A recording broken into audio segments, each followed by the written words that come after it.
Rios Voadores caiu na primeira fase da Unesp de 2022. E como é que caiu?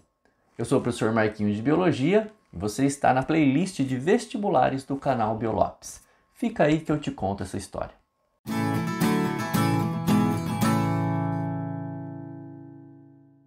Considere o trecho de uma reportagem sobre a recente crise hídrica em alguns estados brasileiros.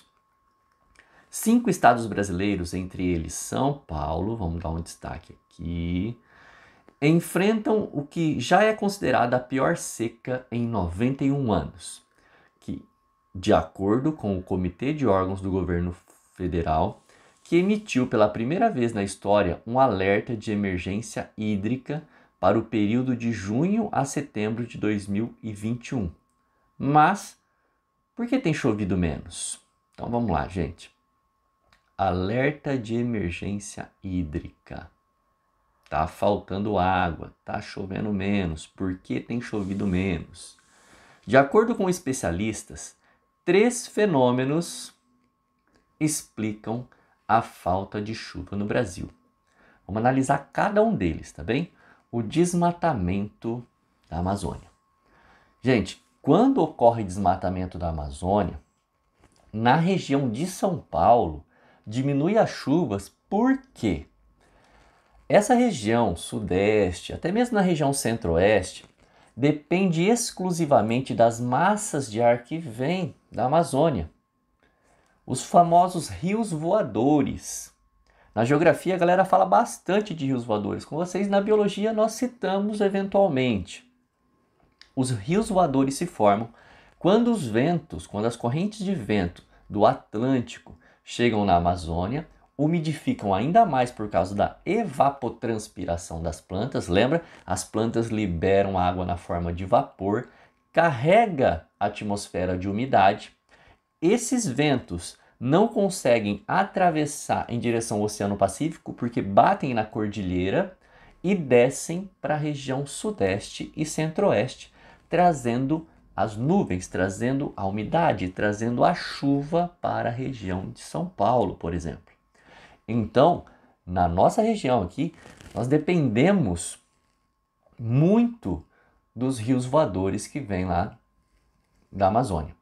Por isso, a consequência do desmatamento, das queimadas, da diminuição da área verde afeta diretamente os regimes de chuva na região sudeste e centro-oeste. O outro fenômeno é o aquecimento global. Aquecimento global causado pela queima de combustíveis fósseis. Bom, vocês estão vendo aí vários carros eliminando pelos escapamentos gases que nós consideramos sendo estufa.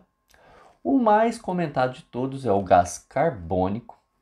Quando esse gás está numa concentração muito alta na atmosfera, ele retém calor, assim como outros gases também, tá? Inclusive nessa prova da Unesp caiu sobre o óxido nitroso, que é um gás estufa. Poderíamos estar falando também do gás metano, que é um gás estufa muito potente, mas esse efeito estufa aumentado gera o aquecimento global. E todo o aquecimento global gera alterações climáticas. Por isso que está nesse contexto aí de falta de chuva, porque tem regiões que pode chover mais e regiões que podem ter tempo de estiagem alongado.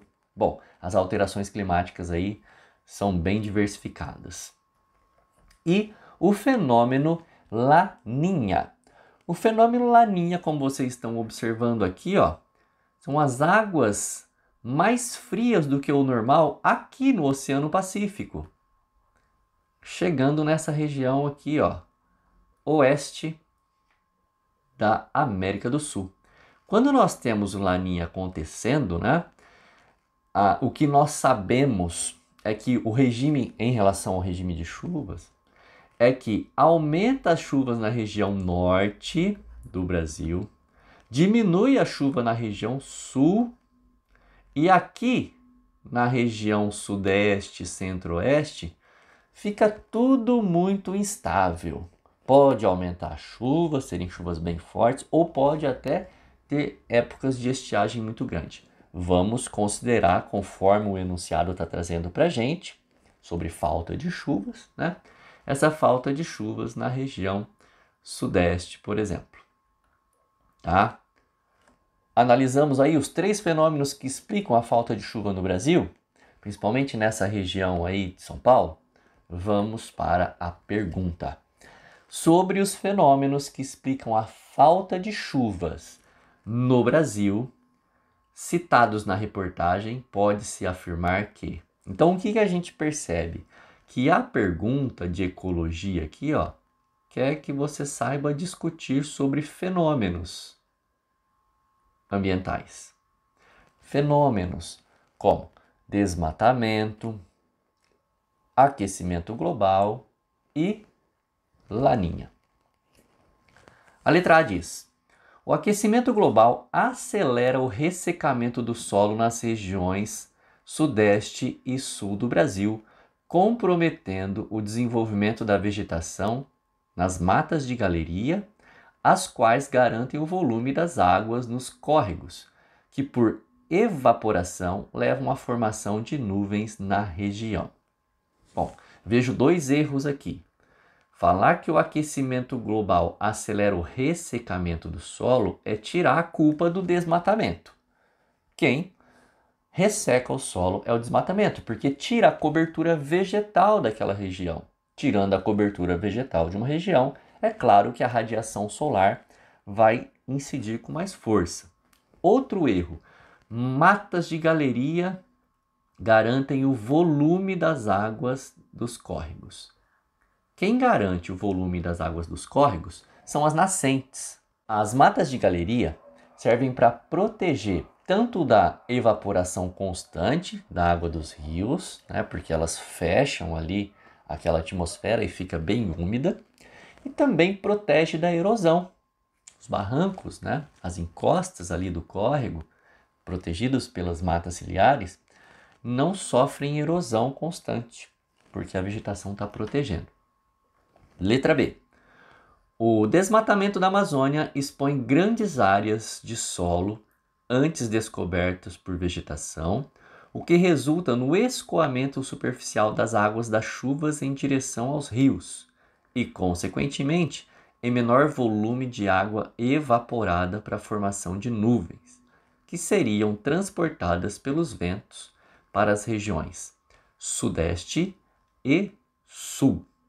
O erro dessa alternativa está em considerar as chuvas, já que nós estamos falando de desmatamento. Se existe desmatamento, significa que não vai existir a evapotranspiração, vai diminuir o regime de chuvas, principalmente na região sudeste.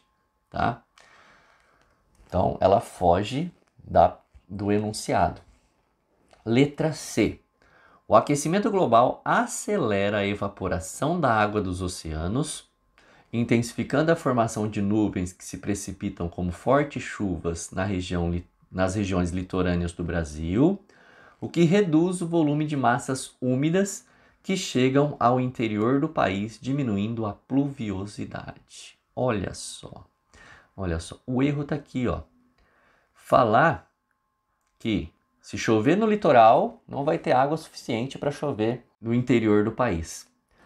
Nós vimos, agora há pouco, que os rios voadores que vêm lá da Amazônia, né, aquelas massas de ar úmidas que vêm lá da Amazônia, é que trazem a maior parte das chuvas para a região interior do Brasil.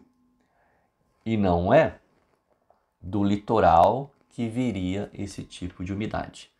Tá bem? Por isso essa letra C está errada.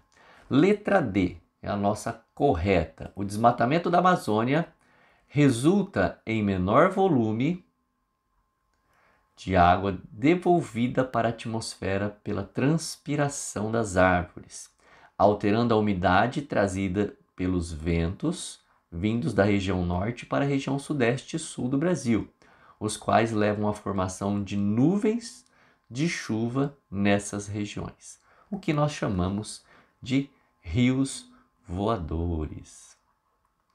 Rios voadores.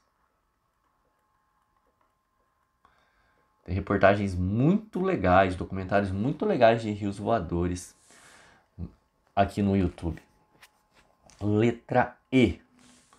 O fenômeno Laninha resulta do resfriamento das águas do Oceano Atlântico, olha o erro aqui, e da temperatura atmosférica média da região equatorial do Brasil, o que diminui a taxa de transpiração pelas árvores e, consequentemente, formação de nuvens que chegariam às regiões sudeste e sul do país.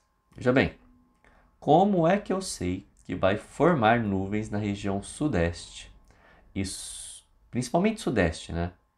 Porque na região sul não vai formar mesmo, já que o fenômeno Laninha está relacionado com o aumento de chuvas no norte, diminuição de chuvas no sul e variação. Tem vez que tem bastante chuva, tem vez que tem pouca chuva na região sudeste e centro-oeste.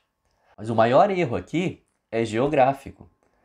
O Laninha resulta do resfriamento das águas do Oceano Pacífico e não Atlântico. Ok, jovens? E aí, ficou alguma dúvida? Deixe nos comentários. Confere se é inscrito no canal.